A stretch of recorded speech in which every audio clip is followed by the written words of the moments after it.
Welcome everyone to the 2020 Chicago Full Moon Jam Town Hall. We're very glad to have you all here. And so we're going to kind of go over the brief history of the Jam, a little bit more about our growth over the years. We're going to recap 2021. We're going to talk about our current funds, the budget from last year, our planned budget for this year, and all the things that we have excitingly planned for 2022. To kick things off, let's have Ryan here. We should introduce ourselves. My name's Devin. I'm an event lead and a board member. Can I go? Yeah, please. I'm Lorca. I am an event lead and a board member. My name is Ryan. I am a board member and event lead as well. And unfortunately, Beacon, who is also an event lead and board member, cannot be here today. So take it away. Okay, so I get the honor of kind of giving everybody the up and up on how we got here. It's been a journey. I think we're on our 14th year, correct? 2004, so 18. 18 years ago. Yeah. 18 years ago we started, and the event, it started off as a birthday. It was a bunch of friends getting together at Foster Beach and fire dancing for a birthday. And since then, it has grown to the scope that we're all familiar with. We started as a very small niche group, kind of flying under the radar, ninja, if you will.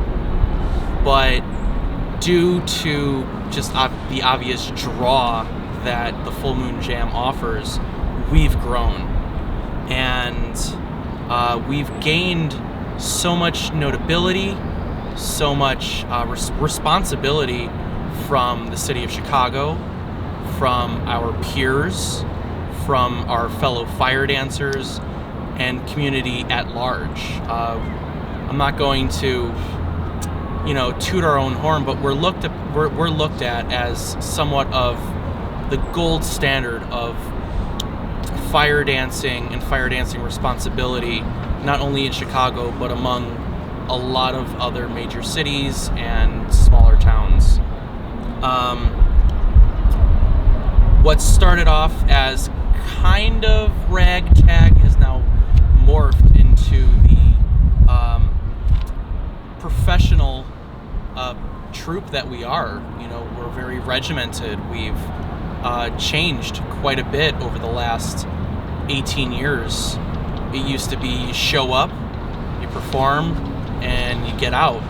But now we've changed that structure so much to encompass all the responsibility that we have, and also just to really refine what fire dancing is, not only here in Chicago, but as a community. We've established kind of the norm of what's acceptable, what's not acceptable here within the Full Moon Jam, and not just here in the Jam, but within the community at large. Radical self-expression, inclusion, consent, all of these really, really topical social cues we've adapted into our philosophy, not only as performers, but as organizers as well. We are a safe space, not only performing, but also culturally. We love to foster only positivity, and we love to have a great time. I think that about kind of covers the short and narrow on the history. Growth? Yeah. Okay, I'll talk about this. All right. So, as he said, we have established safety norms.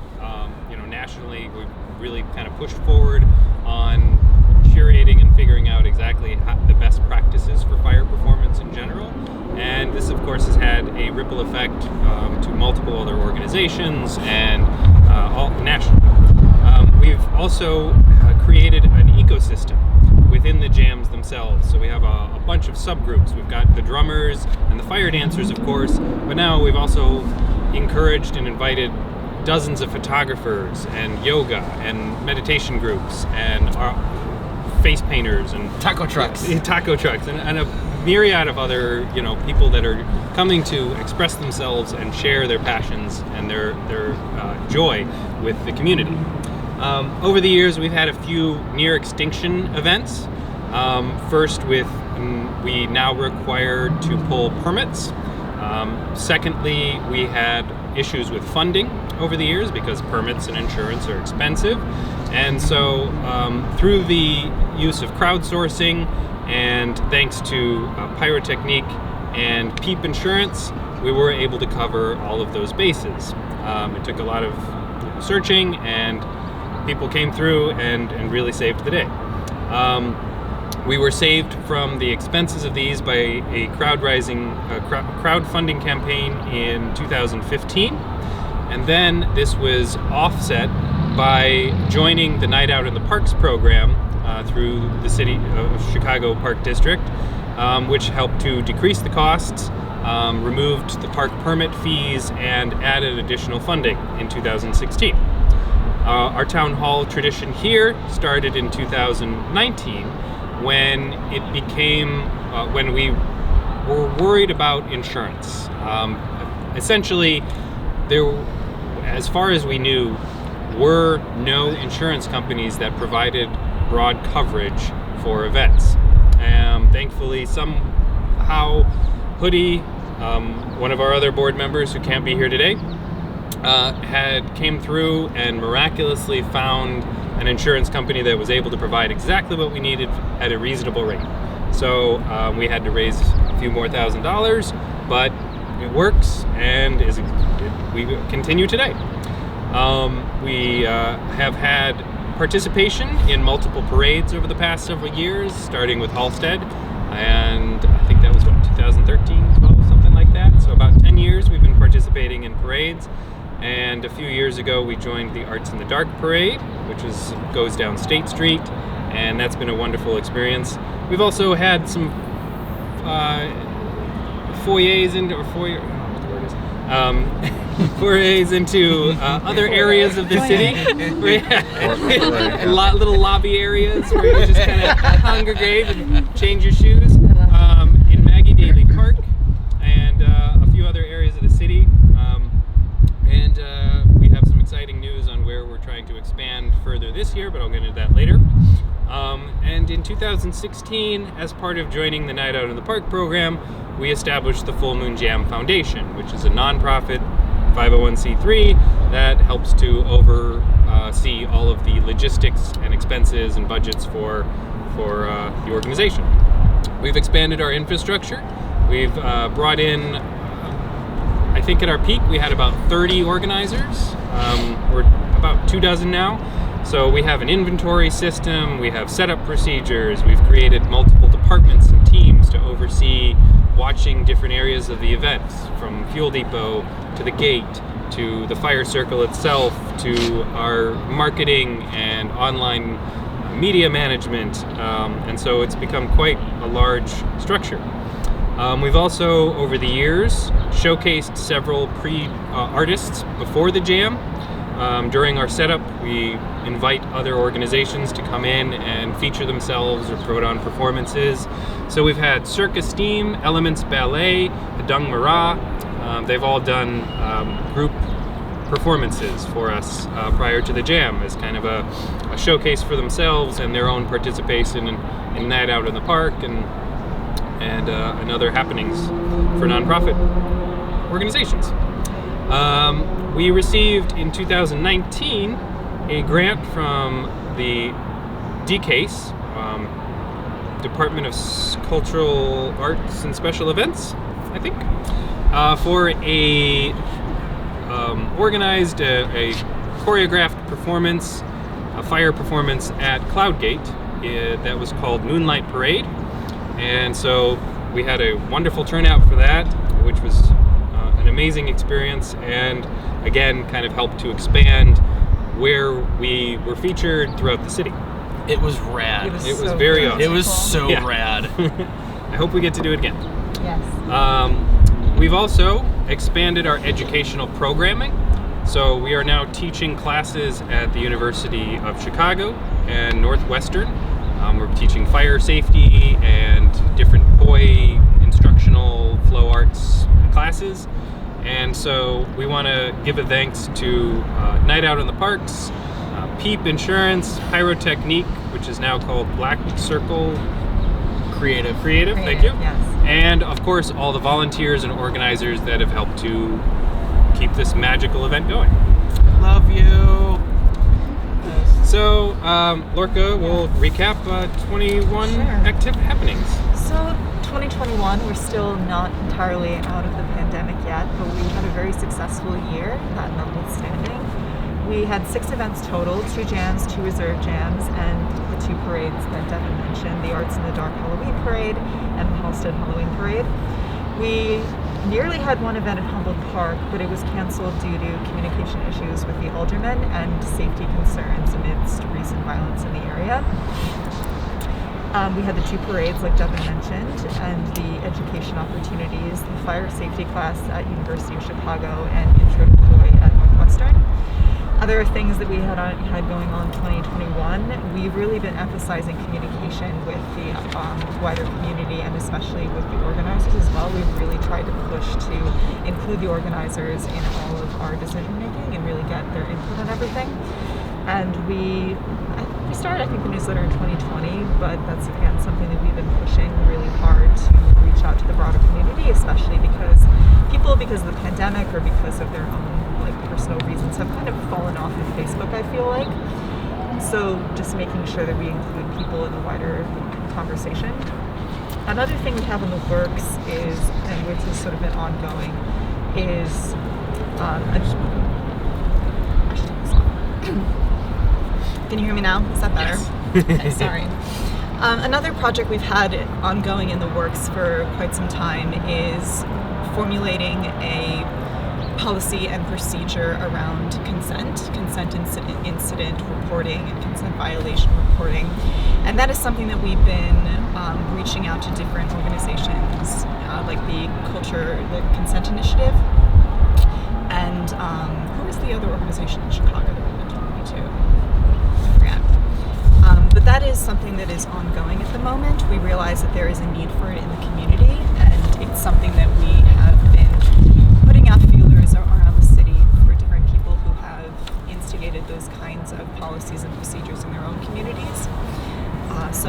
And as that progresses, we will of course reach out to the organizers and let them know how and get their input on how that's going to proceed and what it's going to look like. Awesome. Yeah. Cool. So I'm going to touch base a little on our budget, just to kind of give everyone an overview on where we're at, and we'll take it from there. So in 2020, at the start of 2021, we had a starting balance of $14,162, with a net growth of $2,081.51, with an ending balance in 21 with for a total of $16,243. So we had various sources of income from donations, Amazon, Benevity. We had some PayPal direct funding. We had payments for various workshops, performances, parade fees, etc., etc. And of course from the Night Out in the Park and Luma 8, which helps to fund us from the Arts in the Dark Parade. So our various expenses included insurance. We also had company matching as well too, I believe. We did, yes, yeah. So that made a huge difference on corporate donations. So we had we had to pay for insurance, fire permitting, production expenses, of course, auto expenses, rentals, fuel. We had some administrative costs, some government fees, legal stuff, bank fees, and some teaching stipends.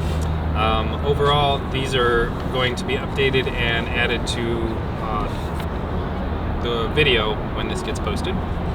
So you can look at all our details and everything that in more detail there.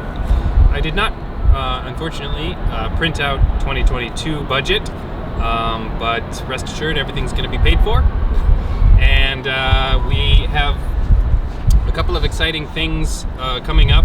On May 15th, we announced that we are going to have a jam in Evanston at the Arrington Lagoon in Dawes Park.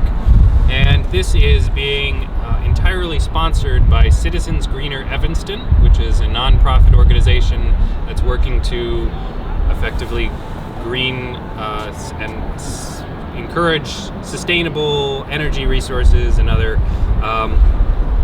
wonderful initiatives in Evanston. So we hope that a portion of this funds will also go towards the jam savings, which will help to fund future jams elsewhere throughout the city. Our general event insurance typically runs about $800. Permits for the Chicago-based jams are about $500 an event. Permits for jams outside of Chicago are $1,000. We have an average of cost of about $500 per event for our group insurance via PEEP. Replacement fuel and gear usually runs about $500 a year, depending on our needs.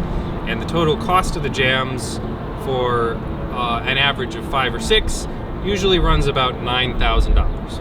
$3,000 of this has historically been covered by Night Out in the Parks, but this year they've increased that funding to $5,000. So at least half of our expenses are covered through Night Out in the Parks, and thankfully, because of generous donations, we've continued to see growth within our savings.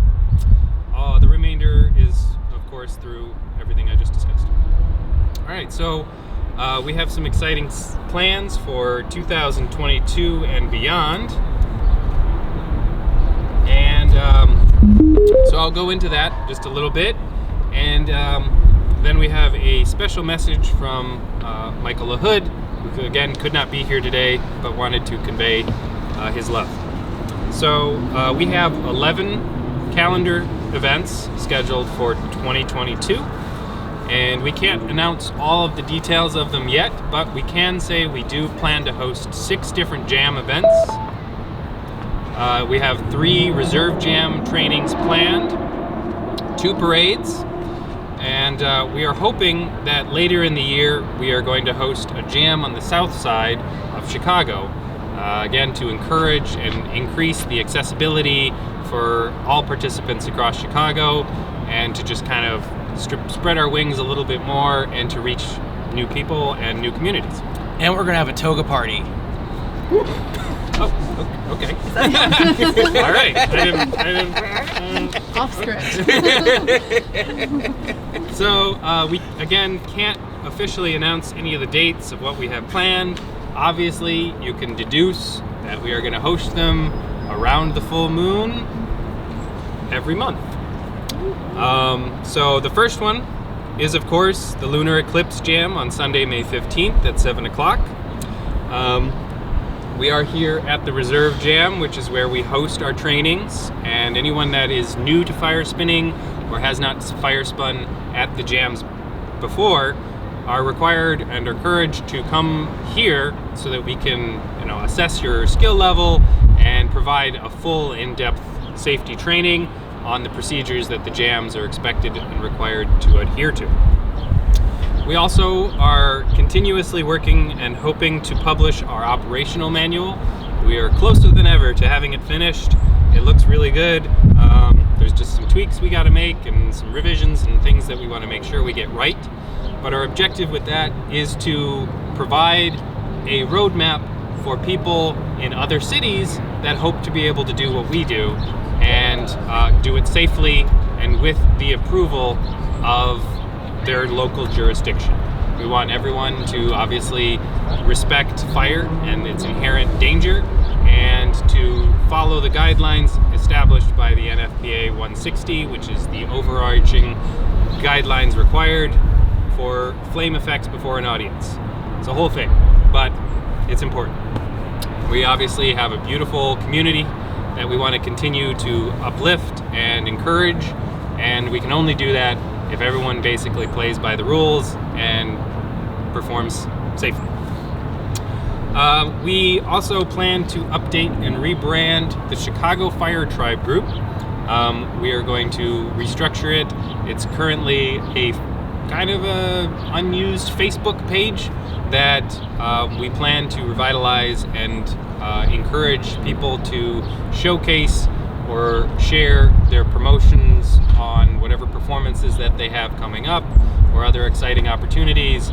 If anybody's looking for a fire performer, you can post and request people there and kind of create another connection. The Chicago Full Moon Jam page is obviously dedicated specifically for just Full Moon Jam related activities, so this gives people another outlet with which to connect with each other and communicate. We are very excited that we have new organizer t-shirts. We are also planning on creating new business cards and new stickers for everybody. Anybody that volunteers gets a nice shiny Full Moon Jam sticker, which is great for your phone. Highly recommend decorating your water bottles and phones with this swag. We of course want to continue expanding our consent violation resolution strategies, reporting procedures, and code of conduct. And we also, in addition to this, have a new sound and lighting policy. If you don't listen to anything else, please listen to this, because this is super important. The Full Moon Jam requires that all amplified sound be approved in advance. Please ask us. Please ask us. In addition, the Full Moon Jam requires that any lights and amplified sound face away from the fire circle, and that the crowd and the sound levels are less than 100 decibels. The Full Moon Jam requests these in order to better prevent potentially dangerous distractions to fire performers, as well as to maintain musical cohesion by preventing any one singular sound from taking over too large an area of the jam. The Full Moon Jam, of course, wants to honor the traditions that the jam was founded on by preserving communal drumming and dancing by moonlight as the core of the event. We thank everyone, of course, in advance for helping to share this policy and remind others when they are not respecting this. This is not the time to try out your new Pantera cover. Please don't do that. Please don't do that. Unless you're on an acoustic guitar and you're playing and being cohesive with everyone else, in which case that's fine. But we got a lot of complaints last year about people shining lights into crowds, having amplified sound that didn't mesh with the drumming, and it created a really strange, strong dissonance. And it not only that, but also created pockets of areas where it was difficult to communicate with people.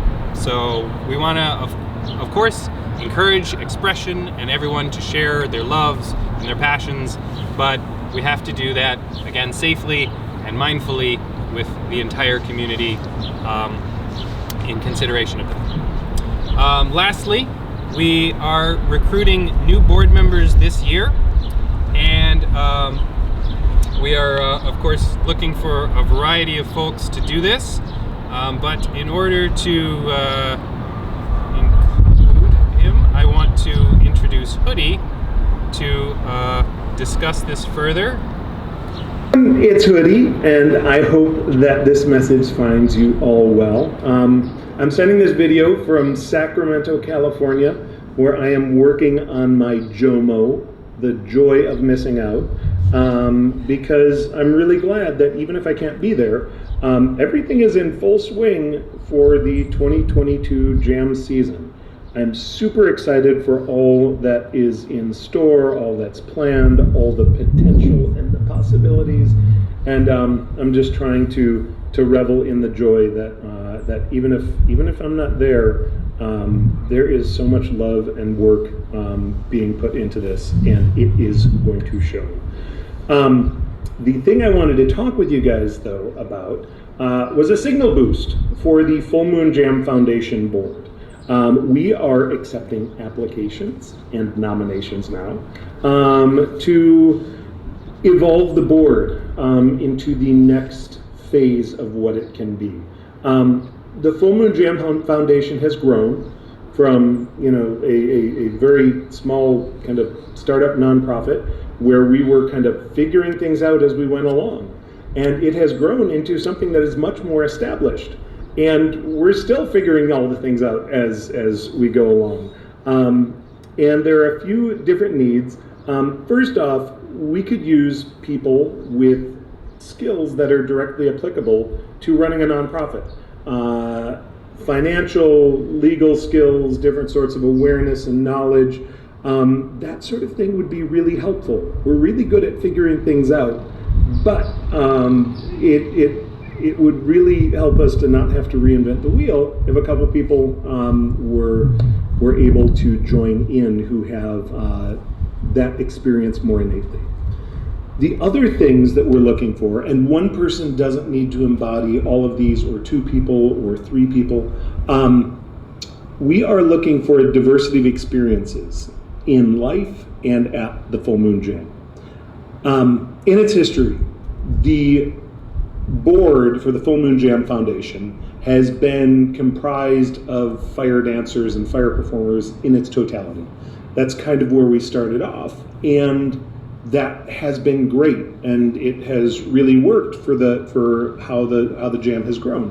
But we've reached a point where that doesn't really reflect the jam's workings, the interests, the community at large, or where we could grow to be.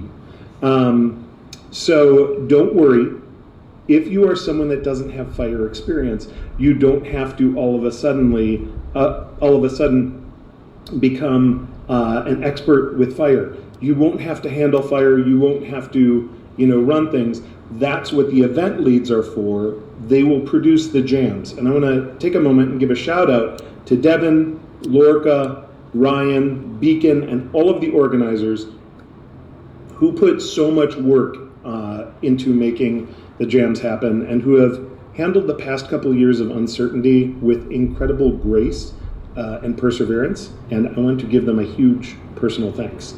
But at the same time, we are more than just producing a fire dancing show. We are an ecosystem of drummers and yoga and photographers, different musicians, different performers, people that come and wear costumes, people that come and picnic and just share with each other. We are professional meetups. We are interest meetups. We are so many things that all come together. And we need to reflect that in what we do next and in how we advocate for each other next. So with that, we need you, we need your skills, we need your ideas, we need your heart, we need literally you. And it's easy to talk yourself out of diving into something that is wildly special. And I just want to let everyone know that this is a very giving community, and it is also a very receiving community. This community receives effort so gracefully and wonderfully, and it's a beautiful place to give effort to. So with my outlook, I'll be around as needed, whether an advisor, a helper, in whatever I can do, and it's time though that we can grow into whatever we can be represented by people who are really in Chicago. So the drums, the dancing, the celebration, it's all coming soon. I'm totally going to be back this year for at least one jam, and I look forward to seeing you all.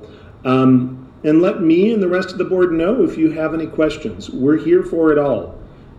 Thank you. And the thing I like to leave with, the thing that is my little own personal drum heartbeat, is something that the founder of the jams, Liz Campanella, always said: protect the community, protect the jams. And from that little nugget, so much grows forth. Thank you all. I'll see you soon. I miss Hoodie. Yeah. God damn it, I miss that guy. Yeah. A lot. Thank you, Hoodie, so much for everything you've done for us over the years. We obviously would not be here if it was not for you. Just to tag on a little bit about what we're looking for board members. As he said, anyone with nonprofit advocate experience, fundraising, administrative experience are all pretty fundamental. We're going to answer a lot of emails, and you got to attend some quarterly meetings, and be attentive to all the ins and outs and all the details of everything that is going on, and hopefully provide some insights onto what we can improve on. We would love to have someone from the drumming community step into to a board member role, so that we have more representation from that side of the event. Basically that pretty much sums up everything in a nutshell. We're gonna open up the floor to any brainstorming sessions. Last year we had, obviously over the last couple of years, we've had a lot of suggestions on amazing concepts and things to consider, but due to a lack of resources and time, haven't been able to fully dive into everything. Just to throw out some of the ideas, and obviously we had a pandemic, so that made a little bit made some other things tricky. But some ideas on improving diversity. How can we enhance community engagement and encourage more people to feel welcome, or to volunteer, or to step up as organizers? How can we improve our community building impact with things like Leave No Trace Day, where we meet up prior to a jam and do a park cleanup? How can we have more charity volunteering or organizing for other events for groups in need? How can we reach out to the community and ask for old prop donations? We want to expand our education program, but we kind of need equipment to do that. We'd love to be able to show up to a school and be able to provide classes on everything: staff, hoop, juggling, poi, anything. We want to expand that. We want to Sword provide, swallowing. Yeah. No. For kids. we want to provide as many opportunities to new groups, as well as to experienced performers who have a lot of skill and talent to share, but have a little bit of a hard time finding ways to share that knowledge. So we want to create opportunities for people to go to schools or other organizations and teach classes. We are considering setting up a jam Patreon, but what kind of content would we create for that? It would obviously help us to have a steady revenue stream where people are just constantly donating, and we don't have to ask for crowdfunding donations, but we need somebody to kind of help field that and to coordinate what we would put out for that. So Maybe an OnlyFans for the jam. Just for you. Just lots of suggestions coming from this side. Yeah. That's gonna be all on Only you. jams. You're definitely gonna head that one up. There's Only completely Holy separate- jams! Oh my god, it's perfect! I thought you were talking about fire fans. Okay. It's OnlyFans. It's a very proper. If anyone wants to or has any questions, please comment on the video, and we will take your suggestions into consideration. Thank you so much for watching, and we look forward to seeing you at the next jam.